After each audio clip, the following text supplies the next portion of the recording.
अस्सलाम वालेकुम दोस्तों, मां आहियां ज़ाहिद अली थहीम ऐं तव्हां ॾिसी रहिया आहियो ZAT ऑफिशियल यूट्यूब चैनल। दोस्तों उम्मीद आहे तव्हां दोस्त सभु ठीक हूंदा ऐं ख़ैरियत सां हूंदा। दोस्तों अॼु जी हिन वीडियो में ॻाल्हि करण वारा आहियूं सिंधी बहितरीन शाइर उबैदुल्ला कोलाचीअ जे बारे में। दोस्तों वीडियो शुरू करण खां पहिरियां तव्हां दोस्तन खे एक नंढड़ी गुज़ारिश है जे अगर तव्हां अञा ताईं मुझी वीडियो के लाइक ना कयो तो मुझी वीडियो के लाइक कयो, कमेंट कयो ऐं चैनल के सब्सक्राइब कयो। जी दोस्तों, सब खां पहिरियां मां तव्हांखे ॿुधाईंदो हलां त सिंधी शाइर उबैदुल्ला कोलाची कहिड़े शहर सां ताल्लुक़ रखंदड़ आहे। दोस्तों मां तव्हांखे ॿुधाईंदो हलां त उबैदुल्ला कोलाची घोटकी शहर सां ताल्लुक़ रखंदड़ आहे।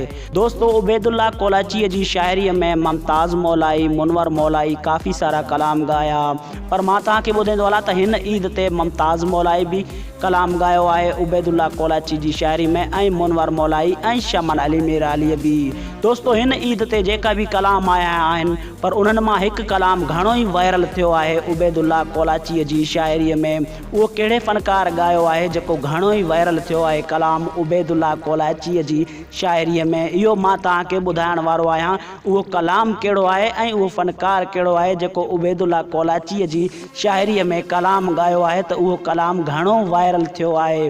दोस्तों मां तव्हांखे ॿुधाईंदो आहियां त उहो कलाम आहे परे रहे थो मुंहिंजो यार कजे त कीअं कजे। दोस्तों इहो ई कलाम घणो वायरल थियो आहे उबैदुल्ला कोलाचीअ जी शाइरी में आहे ऐं हिन कलाम खे शमन अली मिराली साहब गायो आहे।